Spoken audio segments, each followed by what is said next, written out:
2 years ago, the American people elected a president who claimed he would govern as a uniting moderate. Underscoring that mandate, voters gave him unusually small coattails, the slimmest possible majority in Congress. The all-Democratic government inherited an economy that was, by every account, already primed and ready for economic recovery.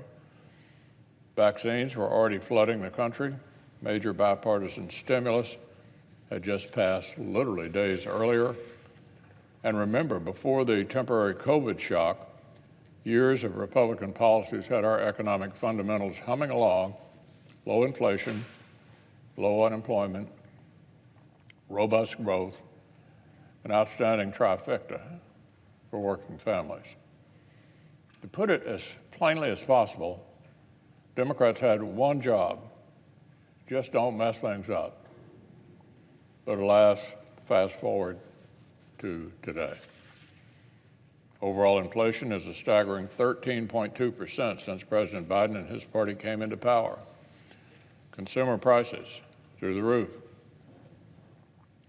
Supply chain chaos, left and right. The worst single year for both grocery inflation and electricity inflation since the fallout back in the Jimmy Carter era. The stock market has plummeted below where it was when President Biden took office, cutting the value of America's retirement savings just as the cost of living has soared. America's real wages, our citizens' buying power after inflation, is lower today than it was the moment President Biden put his hand on the Bible. Democrats asked for total control. They got total control, and they created total disaster. The net effect of this far-left policy experiment has been the equivalent of an all-out economic warfare against the American middle class.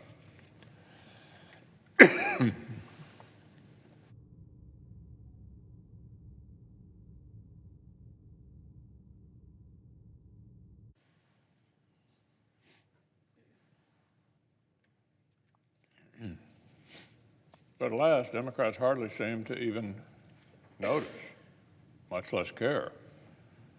The same day the latest sky-high monthly inflation report came out, our colleagues literally headed down Pennsylvania Avenue, to the White House for a folk music concert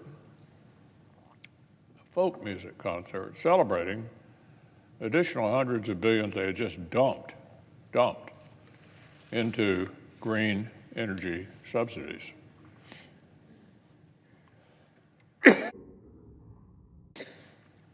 Well, Mr. President, you know who isn't partying?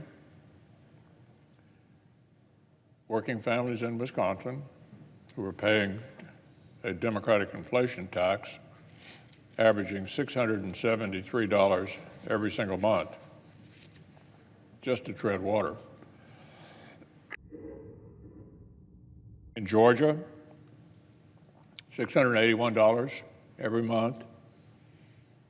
In Colorado, $953 every month. None of this had to happen. Didn't have to happen. Democrats were literally warned in advance that their plans for far-left reckless spending would send inflation through the roof and crush normal Americans. So what did our colleagues do? One gigantic party-line spending bill in 2021, another huge reckless taxing and spending spree just this past summer, student loan socialism that is cashiers and carpenters eating the graduate school debt of doctors and lawyers. It adds up to nearly $3 trillion of party line waste. $3 trillion of party line waste. And it adds up to 13.2% inflation and counting. So, Democrats wanted one-party control of Washington. They got it.